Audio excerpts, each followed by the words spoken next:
नमस्कार, मैं हूं रंजीत झा। ईडी की अंतरराष्ट्रीय फजीहत हुई है।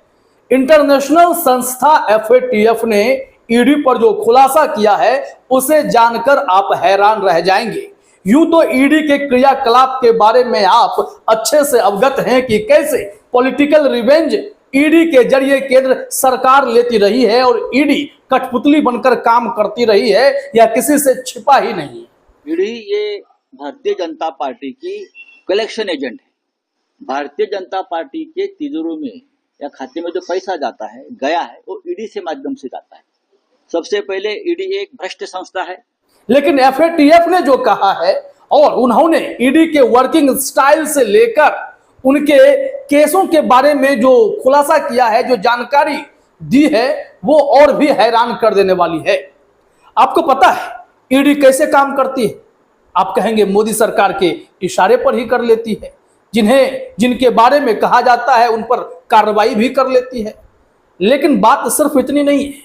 ईडी अपने तथ्यों को जोड़ने के लिए ईडी अपने सोर्स के रूप में सोशल मीडिया का और मीडिया का सहारा लेती है। यहां छपे खबरों के आधार पर ईडी किसी को आरोपित मान लेती है और उन्हें सालों साल जेल में बंद भी कर देती है। यह खुलासा किसी और ने नहीं, एफएटीएफ ने किया है।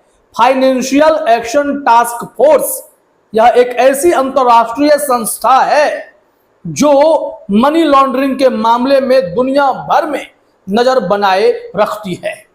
अब यहां से एक बिजनेस स्टैंडर्ड की रिपोर्ट है जिसमें आपको यकीन हो जाएगा कि ईडी की समीक्षा रिपोर्ट बनाने के लिए दुनिया भर के कई बड़े देशों के प्रतिनिधि भारत आए हुए थे। यहां जो हमारे पास रिपोर्ट है, जरा अपने स्क्रीन पर देखिए। ईडी को मनी लॉन्ड्रिंग के बारे में सबसे ज्यादा जानकारी मीडिया और सोशल मीडिया साइट से मिलती है, एफएटीएफ का कहना है।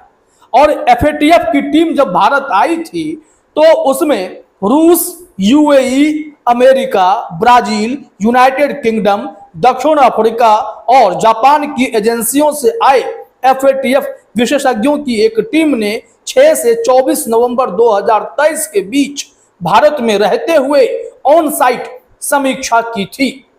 तो यह है सबसे बड़ा खुलासा। सिर्फ बात इतनी दूर तक नहीं है कि इनके सोर्स ऑफ इंफॉर्मेशन क्या है। बात इससे आगे यह है कि 2023 में ईडी ने कितने मामले संदेहास्पद बताए, कितनों में केस दर्ज किया और कितनों में कन्विक्शन रेट तक बात पहुंची। यह सब कुछ यहां आंकड़ों के हिसाब से बताया गया है। और न्यूज 18 ने तो हेडलाइन में लिखा है कि ईडी के जो काम करने का अंदाज है उसके बाद तो कोई भी दागी आईएएस हो, आईपीएस हो, कोई भी करप्ट व्यक्ति हो, चैन की नींद सोएगा, किसी को टेंशन लेने की जरूरत ही नहीं है, क्योंकि ईडी काम ही उसी हिसाब से करती है जितने उन्हें करने को कहे जाते हैं। अब इस संबंध में क्या डिटेल है हमारे पास, न्यूज 18 की भी रिपोर्ट देखते हैं। साथ ही साथ एक खबर और जोड़ देंगे कि सीबीआई भाई साहब ने भी एक 19 साल पुराने केस में फाइनली एक आरोपित को दोषी सिद्ध किया और उन पर 32 लाख का जुर्माना भी लगवाया है। वो हम आपको बताएंगे क्या मैटर है, लेकिन उससे पहले जरा आप न्यूज 18 की यह रिपोर्ट देख लीजिए। यहां कहा जा रहा है कि ईडी का यह रिकॉर्ड देखकर दागी आईएएस, आईपीएस, बिजनेसमैन और नेता दिन में ही लेने लगेंगे चैन की नींद। उन्हें टेंशन लेने की कोई जरूरत है ही नहीं। क्या खुलासा है, चलिए बताते हैं। एफएटीएफ की रिपोर्ट में खुलासा हुआ है कि प्रवर्तन निदेशालय ने साल 2023 में 4163 मामलों की जांच की, लेकिन सिर्फ 28 को ही सजा दिला सकी। इस रिपोर्ट में कहा गया है साल 2023 में ईडी को 6,50,000 संदिग्ध लेन देन और ट्रांजैक्शन की जानकारी मिली थी, लेकिन सिर्फ 4163 मामलों की जांच शुरू हुई और उसमें 28 को सजा मिली। और इसके बाद क्या होता है आप जानते हैं, उसमें से कितने लोगों को पकड़ा गया या जांच शुरू हुई। अधिकतर वो नेता थे जिनसे बीजेपी को कुछ ना कुछ अपना फायदा देखना था। वो बिजनेसमैन ही होंगे जिनसे बीजेपी को इलेक्टोरल बॉन्ड के जरिए चंदा मिला होगा। यह बात तो हर कोई जानता है। ईडी बेसिकली इस वक्त इसी रूप में प्रयोग हो रही है। ईडी के चीफ चाहे अभी वाले हों या उससे पहले संजय मिश्रा जी, जिन्हें ताबड़तोड़ एक्सटेंशन मिला करता था, और उसमें एक कारण यह भी बताया गया था कि एफएटीएफ की टीम ईडी के क्रियाकलाप की समीक्षा कर रही है, इस वजह से मिश्रा जी का वहां रहना जरूरी है। जबकि सुप्रीम कोर्ट ने कहा था कि क्या ईडी डिपार्टमेंट में कोई और काबिल अफसर बचा ही नहीं जो हर बार मिश्रा जी ही कुर्सी पर जमे रहेंगे। लेकिन मोदी सरकार सुनती किसी की कहां है। सुप्रीम कोर्ट का कोई कठोर आदेश आ जाए तो अध्यादेश से उसे पलट भी दिया जाता है। अब देखिए ये सब जो मामला हुआ तो इसके नतीजे क्या कहते हैं। एफएटीएफ की रिपोर्ट में बताया गया है कि ईडी ने पीएमएलए के तहत 43,000 से अधिक लोगों को समन जारी किया, लेकिन सिर्फ 143 लोगों को ही गिरफ्तार कर सकी। रिपोर्ट में कहा गया है कि ईडी संदिग्ध स्रोतों के बारे में जानकारी के लिए अब दूसरी जांच एजेंसियों पर से निर्भरता कमी है। हालांकि बेनामी ट्रांजैक्शन एक्ट और इनकम टैक्स एक्ट के तहत भी ईडी ने कुछ कार्रवाई की है। अभी इन्हें तो मौका चाहिए ना। अभी सिद्धारमैया जी को कैसे जाल में फंसाया गया। सीबीआई वाले कोर्ट का दरवाजा खटखटाने पहुंच गए कि हमें भी केस दर्ज करने की अनुमति दीजिए। ईडी वाले तो तैयार बैठे थे, कोई मुझे कहे कि हम कूद जाएं, वो भी कूद पड़े। और उससे पहले जो लोकायुक्त ने कहा कि एफआईआर दर्ज कर लो, वो सब कुछ हो गया। तो ये आसान टारगेट को ढूंढते हैं जिससे राजनीतिक हित साधा जा सके, या फिर बिजनेस घरानों को टारगेट इसलिए करते हैं कि उनसे मन मुताबिक पार्टी के लिए चंदा इकट्ठा किया जा सके, फिर चाहे वो उस वक्त इलेक्टोरल बॉन्ड के जरिए होता हो या फिर अब बेनामी तरीके से होता रहा हो, गुपचुप तरीके से, जिसे आप काला धन तो कह सकते हैं। और यहां ईडी को आना चाहिए, मनी लॉन्ड्रिंग का मामला यहां पर देखना चाहिए। लेकिन इस मामले में जब वित्त मंत्री पर एफआईआर कराई जाती है तो कोर्ट से स्टे मिनटों में लग जाता है, लेकिन सीएम साहब पर नहीं लगता है, जबकि उनकी भूमिका को लेकर तो अभी भी सवाल ही सवाल हैं और गवर्नर के क्षेत्राधिकार पर भी सवाल ही सवाल हैं।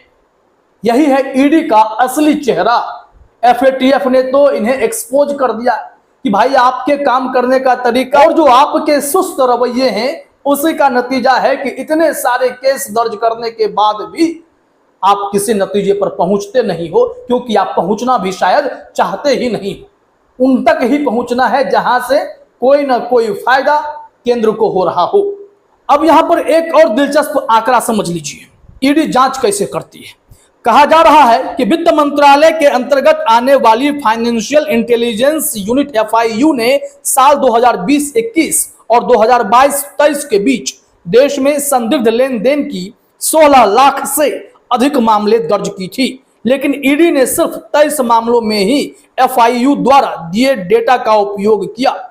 ये 23, ये 28 का आंकड़ा क्या है? ये कौन से लोग हैं, किन्हें टारगेट किया गया? क्या वाकई में मनी लॉन्ड्रिंग का ही मामला बनता है या फिर बदले की कार्रवाई ईडी के जरिए कराई जाती है? ये एक सबसे बड़ा सवाल उठ खड़ा होता है। और इसी को लेकर न्यूज 18 ने कहा कि जिस हिसाब से ईडी के काम करने का तरीका है, कन्विक्शन रेट है, उससे यह साफ हो जाता है कि इनका इरादा किसी को सजा दिलाने का नहीं, बस जांच भर करने का है। उसके आगे यह बढ़ते ही नहीं है, क्योंकि इनके सोर्स ऑफ इंफॉर्मेशन जो हैं वह सोशल मीडिया हैं और मीडिया न्यूज चैनल्स हैं। तो भैया कहां से ये कार्रवाई व्यापक स्तर पर करके किसी को सजा दिला देंगे, किसी को कन्विक्टेड करार दिलवा देंगे? संभव ही नहीं है। अब यहां पर आपको बताते हैं सीबीआई के मामले में हमारे पास क्या जानकारी है। नवभारत टाइम्स की रिपोर्ट के मुताबिक यह मामला भोपाल से है। कहा जा रहा है कि सीबीआई की एक विशेष अदालत ने 19 साल पुराने आय से अधिक संपत्ति मामले में सजा सुनाई है। एक रिटायर्ड बैंक अधिकारी, उनके परिवार के 5 सदस्यों और एक चार्टर्ड अकाउंटेंट सीए को सख्त सजा हुई है। जज अरविंद कुमार शर्मा ने भारतीय स्टेट बैंक के पूर्व सहायक महाप्रबंधक जितेंद्र प्रताप सिंह को 3 साल की सश्रम कारावास की सजा सुनाई है। उन पर 32,22,250 रुपए का जुर्माना लगाया है। और फिर इधर जो एक रिपोर्ट इसमें आगे कहा गया है कि अगर वो जुर्माना नहीं भरेंगे तो 32 लाख देने की जरूरत नहीं है, 3 महीने में 32 लाख के बराबर की सजा आपको जेल में और काटनी होगी। यह भी सजा अपने आप में अनोखी है। 32 लाख रुपए बराबर 3 महीना की जेल, जो पसंद हो कर लीजिए। कहां से लाएंगे भैया 32 लाख रुपए? अब इस मामले में पहुंचने में सीबीआई को 19 साल का वक्त लगा। 94 गवाहों की पेशी के बाद 19 साल के बाद फाइनली सीबीआई की विशेष अदालत ने इस मामले में उन्हें सजा सुनाई है और जुर्माना भी लगाया है। तो देखा आपने, सीबीआई का भी बेसिकली वही हाल है। और जब उनसे कोई कहता है कि आपके केस में कन्विक्शन रेट क्या है, तो वो कहते हैं कि मैं 100 में से 70 अंक खुद को देना चाहता हूं, मैं बेस्ट हूं। और फिर ईडी की बात करें तो एफएटीएफ ने ईडी का भांडाफोड़ कर ही दिया है। तो दोनों की सच्चाई आपके सामने है। किसी को 19 साल लगता है तो किसी को सालों साल बीत जाने पर भी पता ही नहीं चल पाता कि सबूत क्या थे और सजा कैसे दिलाएं। फिलहाल इस वीडियो में इतना ही। आप सभी का हमसे जुड़ने के लिए बहुत बहुत धन्यवाद।